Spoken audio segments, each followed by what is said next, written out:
Ministerio del Interior ha lanzado una campaña para combatir las extorsiones y prevenir a la ciudadanía. Para hablar sobre este tema tenemos con nosotros al general de la Policía Nacional del Perú, Óscar Arreola. Muy buenas tardes, gracias por estar con nosotros acá. ¿Cuál es el motivo de esta campaña? ¿Por qué ahora? Muy buenas tardes, Emil. El día de hoy efectivamente se lanzó esta campaña agresiva contra las extorsiones, que tiene como objetivo sensibilizar, poner en conocimiento de la ciudadanía que al momento en que reciba la llamada extorsiva o el primer mensaje por cualquier medio extorsivo también, tiene que presentar una denuncia y tiene que hacerlo ante la División de Investigación de Secuestros y Extorsiones de la DIRINCRI. Ahí va a ser recibido por el general Luis Flores o el coronel Jorge Carpio. ¿Por qué ahora? Porque ha habido un incremento de las denuncias de los casos de extorsión. Entonces, hay modalidades de extorsión, el chalequeo, la seguridad, el gota a gota. Entonces, esto nos ha llevado a realizar esta campaña por iniciativa del sector interior y la Comandancia General de la Policía, tan igual como hace 3 meses lo fue la campaña del gota a gota, que ha tenido un éxito rotundo. Se han logrado desarticular 15 bandas criminales y se han capturado un promedio de 120 personas, de las cuales el 70% son colombianos y un 28% venezolanos. Y de ese universo, el 55% se encuentra con prisión preventiva y los otros con algunas medidas y están afrontando sus procesos judiciales. Es interesante que mencione la nacionalidad porque justamente antes de entrar a la entrevista hablábamos de malas prácticas, es decir, la tendencia de aprender y traer malas prácticas de otros lugares y traerlas al país. Normalmente se habla de buenas prácticas cuando uno quiere aprender algo que sale y lo traes acá. Esto es principalmente malas prácticas porque estamos viendo un incremento de no solo extorsiones, sino las modalidades de extorsión a un nivel que no habíamos visto en décadas. Sí, siempre una sociedad de cuando en vez se incrementan algunos fenómenos criminales, delictivos. Los 80 está clarísimo el terrorismo, los 90 vino una ola de secuestros importado también desde México, de Colombia, por ahí, pero con personajes peruanos. Pero hay una migración extranjera importante que ha elevado los niveles de violencia independientemente de las cantidades, ¿sí? Y está reflejado en las capturas que han habido. Hay 3.800 personas dentro de las cárceles que son delincuentes extranjeros, ¿sí? Y hay otras 67.000 que son reos que están cumpliendo su condena porque tuvieron un proceso anticipado, principio de oportunidad o reserva del fallo condenatorio. Entonces hay un universo importante y hay unas modalidades y hay una organización criminal llamada el Tren de Aragua que tiene por lo menos 6.000 miembros que están diseminados en toda la región. Y acá en el Perú la Policía Nacional de todos los peruanos ha capturado al número 3 de esta organización, al alias Mamuk, que iba a desatar además una feroz cacería entre ellos mismos, y fue trasladado a Chayapalca por cuestiones de seguridad en una muy buena gestión del presidente del INPE, el doctor Yaque. Cuéntenos un poco sobre esa búsqueda, lo que acaba de mencionar, que iba a ser entre ellos mismos. ¿Cómo es que funciona? Entre ellos mismos, por la hegemonía, la supremacía, el control de territorios, de espacios donde se realiza la explotación sexual, trata de personas, el tráfico de drogas y entonces el cobro de cupos por obras de construcción. Entonces se sienten desplazados, quieren tomarlos, colisionan el gota a gota y empiezan a eliminarse entre ellos mismos.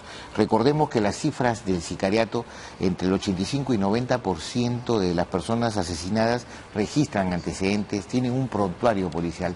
Eso se sabe al instante luego de perfilar quiénes son las personas, que es el primer paso para investigar un homicidio.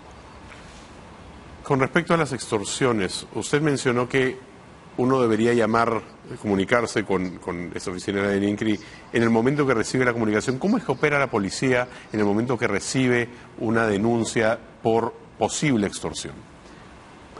La llamada extorsiva ya tiene un contenido patrimonial. El delito de extorsión es un delito contra el patrimonio. Entonces la primera llamada es: somos de tal sitio y si no quieres perder la vida tuya y de tu familia, vas a entregarnos tanta cantidad de plata y tienes tanto tiempo. Entonces esa que no es una pseudo-extorsión, es una extorsión completa, el acto ejecutivo de la amenaza, y ya está. Y entonces es en ese momento en que la persona tiene que acercarse a denunciar para recibir un tratamiento especializado que requiere este delito. Eso significa tiene que ir a la comisaría, tiene que llamar, hay un número específico. Hay una línea 18, que tiene que ir en primer momento a la Dirección de Investigación Criminal, de Secuestros y Extorsiones, que está en el piso 10 de la Avenida España, el edificio de investigación criminal. Pero también puede ir a cualquier comisaría donde va a ser recibido por el comisario o el jefe de permanencia, y este lo va a conducir también a la división de extorsiones. ¿Por qué? Porque necesita un tratamiento especializado. Y a nivel nacional están las de PINCRI, los departamentos o las divisiones de investigación criminal, que se van a hacer cargo de estas investigaciones conjuntamente, obvio, con el Ministerio Público. Usted mencionó también la metodología gota a gota que ha tenido éxito. Menciona que ha tenido éxito en poder reducirlo por estas bandas. ¿Cómo es que la policía se entera de una modalidad nueva, aprende, la identifica y dice, ok, ¿cómo es que opera? ¿Cómo es que llega esa información a ustedes? Lo digo porque muchas veces cuando recibe la información la ciudadanía con respecto a reciben una llamada, reciben un mensaje de texto, que muchas veces puede ser tan claro como usted lo puso: sabemos dónde vives, danos esta cantidad de dinero, pero puede ser otro método de una llamada de tu sobrino es enfermo, necesitamos que mandes dinero, etcétera. Hay tantos matices diferentes que el trabajo de ustedes es increíblemente complejo y se complejiza cada vez más. Así es. Tenemos personal especializado. Acabamos de clausurar una capacitación para 549 efectivos de policías que se van a dedicar a la investigación criminal y específicamente a este delito de extorsiones. A través de una llamada, cuando hay contenidos patrimoniales, mala violencia y amenaza, estamos hablando definitivamente de una extorsión. La que se refería respecto al familiar enfermo o detenido, o la maleta retenida y que necesita de un apoyo económico para hablar con alguien de la SUNAG y para destrabar el problema que se ha ocasionado, o la oferta de trabajo, o estas inversiones económicas con unos réditos inmediatos y desde su casa. Ahí nunca debemos de partir, ahí estamos al frente de una estafa, nunca debemos de sospechar, debemos encender la alerta, porque nunca una oferta puede ser tan buena y jamás debemos de creerla. Entonces debemos sospechar de que atrás de ello ya hay personas que quieren inducirlo, mantenerlo en error con un ardid, y luego van a obtener un dinero que usted fácilmente lo va a trasladar en esa misma burbuja, porque parece mentira, pero restan capacidades, las ansias de poder accesar a una ventaja económica un poco fácil, que tiene sentido cuando atrás hay una estafa. Ahí hay que denunciar también. Ese va a ser parte de otra campaña, ya lo dijo el ministro de Interior, el comandante general de la policía. Mientras tanto estamos en esto de las extorsiones, que en este año se han capturado a 289 personas. Sí, creo que tenemos un gráfico que enviaron para compartir justamente el mapa del delito de 2023 entre enero y mayo. Ahí vemos que en enero y mayo del 2022 la policía capturó a 175 extorsionadores. Se ha incrementado en un 165%. Ese es del año pasado, del 2022, claro. Y acá están los 289 del año 2023. Claro. Sí, o sea, en el mismo periodo se ha incrementado.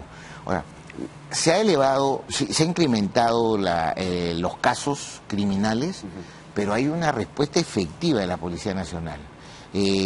Acabamos de retornar con el ministro de Interior en una reunión de ministros de Interior y jefes de la policía, en Buenos Aires, que lo organizó la Mercosur, con miras a un tratamiento especializado, a estrechar los vínculos, la coordinación entre los estados parte del Mercosur y los estados asociados dentro de los que se encuentra el Perú. Claro, y ahí hemos llegado a algunas conclusiones que son sumamente importantes, como la coordinación estrecha que debe haber para esta criminalidad transnacional. Claro. ¿Sí? Porque eso no son prácticas que ocurren solamente en Lima, en La Libertad, en Ancash. Tienen brazos que van a lo largo de Latinoamérica. Por supuesto, el tráfico ilícito de drogas, la trata de personas, la minería ilegal, el lavado de activos, la explotación sexual, el sicariato son delitos que están en muchas partes del mundo, y el origen tiene que ser muy bien estudiado. Contestando su pregunta anterior, hay un principio universal, oriental, además: conoce a tu enemigo para poder saber quién es y poder derrotarlo, ¿cierto? Y las batallas y ello. Entonces, eso es lo que hace un grupo especializado de analistas en inteligencia operativa que investigan el fenómeno, y también nos valemos de una gran cantidad de fuentes para conocer cuál es el espíritu, la esencia, el modus operandi, el comportamiento criminal, el perfil psicológico, con profesionales también, y poder estar un paso adelante. Y es por eso que aquí en el Perú se han hecho capturas muy importantes de personas dedicadas al Tren de Aragua, de estas organizaciones, los gallegos del Tren de Aragua, los gallegos que ahora están solos y ya no quieren, se han escindido de ellos, los puros hermanos sicarios, los hijos de Dios, los tiguerones que son de Guayaquil, y hemos establecido un nexo con la policía ecuatoriana para lograr capturas y desarticulaciones importantes. ¿Cuál es el riesgo para usted y para los otros miembros de los diferentes equipos de la policía que siguen a estos grupos? Porque claramente esto no es un trabajo ni fácil, ni seguro, ni cómodo. Es un trabajo complejo, difícil, y muchas veces requiere arriesgar sus vidas. La Policía Nacional del Perú es una profesión de vocación, de servicio, es un apostolado de servicio. Se postula por la inclinación de servir al prójimo para llegar a la verdad, alcanzar justicia. Dentro de ello, nosotros sabemos perfectamente, los jóvenes hoy día tienen que beber del ejemplo. Cuando hemos ingresado estaba el terrorismo en toda su plenitud, y entonces sabíamos a los riesgos a los cuales nosotros enfrentamos, los peligros, las amenazas. Pero eso, téngalo por seguro, no amilana en absoluto a ni uno de los miembros de la Policía Nacional del Perú. El domingo, como conversaba hace un poco, había visitado a los policías que habían abatido en este enfrentamiento armado a Maldito Cris, y estaban muy orgullosos de haber podido cumplir su misión, y además de poderlo contar. ¿Sí? Habían recibido la visita de la Presidenta de la República, del Ministro del Interior, del Comandante General. Entonces sentían que habían cumplido la misión, la tarea que se les encomendó. Regresando un poco al tema de la extorsión, tenemos una segunda imagen que podemos, no sé si poner en pantalla, que es esta justamente acá, que es los detenidos por extorsión. Sí. Lima claramente sigue siendo un espacio clave, importante por obvias razones, pero sorprende La Libertad, Ancash y Lambayeque estando ahí también a los niveles altos. Esto es, ¿por qué? Porque vienen del norte hacia abajo. ¿Por qué es que se dan ese tipo de actividades? Principalmente mientras más al norte vas, todavía tienes el sur, no tanto salvo Cusco, pero al final de cuentas tienes La Libertad y Ancash como centros importantes de detenidos por extorsión. Sí, y además el número de detenidos, estos son el número de detenidos, que es importante, pero siempre estuvo en La Libertad. Ancash, cuando hablamos de Ancash estamos hablando de Chimbote, cuando hablamos de Lambayeque estamos hablando de Chiclayo. Correcto. Que siempre hubo una tendencia así, que más bien se ha controlado, y es lo que es el afán de esta campaña, que va a dar resultados positivos. ¿Está seguro? Quiero decir, no quiero cuestionar la campaña, pero hay ese sentimiento, y sería malo de mi parte no mencionarlo, de constante inseguridad de nuevos espacios, es decir, no tan solo que te roben el celular, que la inseguridad ciudadana, sino que ahora ahí está, como usted menciona, esas bandas grandes, transnacionales, que ingresan y las personas muchas veces les cuesta un poco confiar en que sus casos van a ser atendidos. Y sin embargo los resultados evidencian lo contrario. Estamos hablando de la percepción, ¿cierto? Pero las víctimas han recibido un trato adecuado por parte de la Policía Nacional y, por decir, si tenemos una mirada hasta hace un mes y medio, el secuestro está cero, cuando en enero, febrero empezamos el año con 12 secuestros y además que los tuvieron por 58 días empresarios y que fueron rescatados sanos y salvos y se han capturado 42 personas extranjeras dedicadas al secuestro y que se encuentran ahora tras las rejas. Entonces se ha desarticulado ello. Con eso... ¿Y ahí no hay riesgo de que vuelvan a salir a las calles de ninguna manera? No, porque por el momento tienen prisiones preventivas de 18 meses, 36 meses, y entonces siempre estamos nosotros vigilantes también y conversamos con el Ministerio Público para que no haya este exceso de carcelería y de pronto a los 18 meses una persona que todas las pruebas que se ha investigado va a tener una sentencia condenatoria y además de 30, 35 años, 25 y sale a los 3 años por exceso de carcelería, da la sensación de una impunidad y un alejamiento de la justicia, ¿cierto?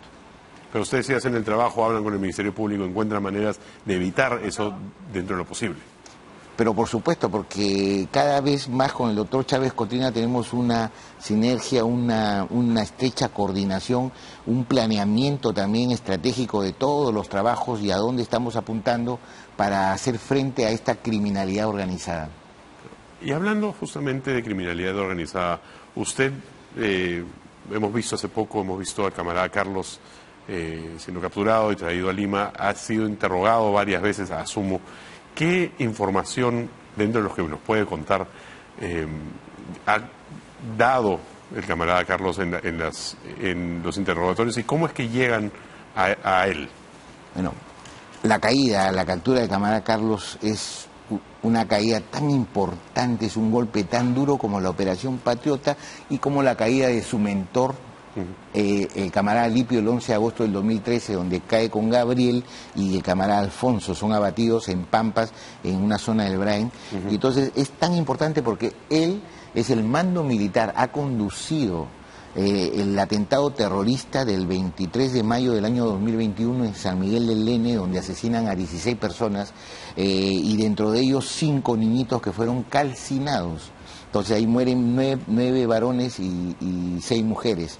Entonces dirige el ataque también del 11 de febrero, donde asesinan a 7 policías en la zona de Natividad y dejan mal herido a un capitán que era el jefe de toda esa patrulla. Y en diciembre del 2020 atentan contra los Overcraft, contra el personal de la Marina de Guerra, asesinan a un oficial de mar y dejan lesiones permanentes a los otros 3. Entonces Carlos, aparte de ser el mando militar y en quien confiaba José Quispe Palomino, la perpetración, la materialización de estos atentados terroristas, también era miembro titular del Comité Central. Entonces estamos hablando de una captura sumamente importante realizada por el personal del General Udeña, de la Dirandro, en coordinación con DIRCOTE y las Fuerzas Armadas también en coordinación. Entonces acá hay un tema de suma importancia porque deja el brazo militar comprobado de éxito, vamos a llamarle, para ellos en la perpetración de estos cobardes atentados insanos, alevosos, como siempre se han manejado. Ahora Carlos, que debe tener 30, 31 años, nace al interior de esa organización terrorista, esa facción. Y lo único que conoce en cuanto tiene uso de razón, 5 o 6 años, es eso. La ideología marxista-leninista maoísta, lamentablemente, y este sueño objetivo que les transmiten, les impregnan ideológica y psicológicamente de capturar el poder para llevar a cabo una revolución y desde aquí la revolución a nivel del mundo, claro, encontrándose enquistados en esta parte del Vizcatán del Lene. Claro, que es donde ya están una Últimos facción, resquicios. los últimos pedazos de lo que queda de Sendero Luminoso. Pero no hay que agarrar confianza tampoco, ¿no? No, ahí viene un tema. No es que uno viva confiado de ellos, sino que para ellos es muy sencillo hacer un atentado terrorista. Zonas inhóspitas se retiran, salen de su hábitat, se van por un costado ven. Ojo que el camarada Carlos ha caído con Joel o Dylan haciendo un reglaje a la base de la DINOE de la Policía Nacional del Perú. O sea, aparte hemos sacado de circulación a una persona que iba a perpetrar un atentado terrorista. Entonces hemos evitado por lo menos 12 a 14 muertos y la consecuente sustracción de armas de fuego.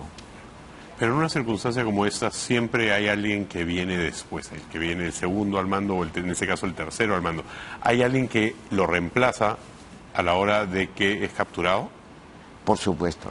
Organizaciones como estas tienen jerarquías, tienen comités permanentes, comités centrales, buró políticos, ¿cierto? Y en los aparatos militares tienen lo que es el mando militar, el primer, segundo, tercer, cuarto, quinto combatiente, y entonces la sucesión es tal cual, como cualquier organización jerarquizada. Alguien lo sucede. ¿En qué circunstancias lo sucede? Ahí viene el tema. ¿En qué capacidades va a tener? Ese es otro tema de estudio. Experiencia que podría tener. Así es. Y además ya vamos a leer con seguridad las palabras cobardes del camarada José cuando dice: cayó porque no tomó las medidas de seguridad, porque me desobedeció en todos los lineamientos que le he dicho, siempre lavándose la mano, cuando le ha robado la vida, la libertad a todos sus huestes. Chicos, y lo digo con conocimiento de causa, porque muchos de ellos que han sido capturados o se han salido de la organización y ahora se convirtieron en colaboradores eficaces, los que eran mayor de edad y los que eran menores, eran simplemente víctimas del terrorismo y han sido comprendidos, se han acogido a este derecho premial, y ellos, ¿cómo expresan al conocimiento de este mundo que no conocen lo que significa la libertad de poderse expresar, de dedicarse a una u otra actividad, de estudiar, de progresar? Sin embargo, adentro viven esclavizados, no tienen acceso a los medios de comunicación, porque la muerte es lo que acecha día a día, y el terror que él mismo, José, infunde en estas criaturas que desde los 6, 7, 8 años ya les está enseñando a utilizar armas de fuego y a sembrarles el odio, que es algo totalmente fatal y no nos puede seguir pasando en el Perú. Es terrible porque es una tragedia interna, además. Hablando de tragedias internas y casos parecidos, hace poco, creo que hace un momento antes que usted entrara, compartimos la noticia de que la madre de Maldito Cris fue capturada, estaba de ilegal en el Perú. ¿Qué sabemos de ella? ¿Por qué? ¿Cómo se enteran? Porque en un momento parecía que nadie iba a venir a pedir su cuerpo y de repente aparece esa señora y la intervienen en la morgue. ¿Qué sabemos de ese caso? Keis Belén González Astudillo es el nombre de la madre de Maldito Cris, que tiene antecedentes policiales en Venezuela por tráfico ilícito de estupefacientes, que son drogas, y por homicidio intencional. ¿Sí? Ha ingresado, ella es ilegal en el país, es irregular su estatus migratorio acá, ¿sí? Y ha ingresado clandestinamente a nuestro país. Entonces, es una persona que al momento de ser vista en la morgue, el coronel Víctor Reboredo, que se encontraba realizando pesquisas en la morgue, porque ese es un tránsito obligado de los pesquisas de homicidios, están por los protocolos de necropsia, conversando con los médicos legistas, un poco perfilando, afinando qué cosas encontraron en los cadáveres por A, B, C motivo. Se encuentra con esta persona y hace un procedimiento de control de identidad, donde se interviene y ella accede a y es conducida voluntariamente también a la sede de homicidios de la DIRINCLI, donde se hace todo para lograr su identidad, y luego ha sido puesta a disposición de la División de Extranjería para que haga un procedimiento por su estatus, que es irregular, ilegal, y con un informe va a ir a Migraciones. Lo que debe hacer Migraciones per se es la expulsión administrativa. Son 3 cosas que hace Migraciones siempre: la multa, una salida obligatoria cuando hay gente que está regularmente aquí y comete alguna infracción o algo, lo invitan a salir obligatoriamente, y lo último, que es la más grave, es la expulsión. Y esta persona reúne estas características. Lo que no entendemos es cómo una persona que no tiene un solo documento puede estar tramitando ante un organismo público. Claro, esa es la gran pregunta. Trámite legal, o sea, acercarse, sí. Decir, este es mi hijo, que ya de por sí iba a llamar un montón de alertas, iba a levantar un montón de banderas por quién era el hijo, pero el poder acercarse a hacer un trámite como ese sin tener DNI, sin tener carnet de extranjería, sin tener algún documento. Entonces no podemos rendirnos al 80% de nuestra informalidad para permitir actos de esta naturaleza. Además, con el grave riesgo, y ayer nuestro comandante general nos decía, hay que estar vigilantes y mirando bien las cosas de cerca, porque no vaya a ser que este cadáver de maldito Cris sea utilizado para algunas cuestiones de culto, exacerbar, exaltar, elogiar, que en el fondo no es otra cosa más que mecanismos indirectos psicológicos que incitan también a la comisión de delitos. Y eso atenta contra el orden público y nosotros estamos para prevenir ello. Por último y brevemente, ¿qué sabemos de Wanda? Wanda del Valle, Bermúdez, claro, Viera, ¿no? La bebecita del TikTok.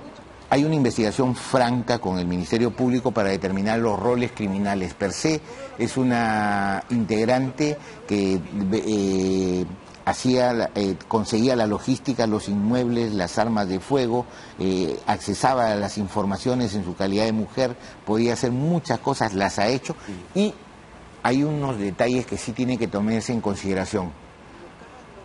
Dispuso la muerte de un jefe policial, como lo es el coronel Víctor Reboredo. Entonces ello ya delimita con quién, al frente de quién estamos. Hay líderes, hay dirigentes, hay cuadros, hay operadores. Entonces nadie toma la decisión al interior de una organización para que una persona que está haciendo lucha frontal contra la criminalidad se elimine. General Óscar Arriola, de la Policía Nacional del Perú, muchas gracias. Quiero mencionar de nuevo el número primero el hashtag de la campaña nacional, que es por un país seguro. La línea es el 1818 y el número de teléfono es el 942-841-978 para cualquier extorsión que los van, como mencionó usted, van a comunicar directamente. Le agradezco muchísimo por estar con nosotros acá el día de hoy. Vamos a una breve pausa y regresamos.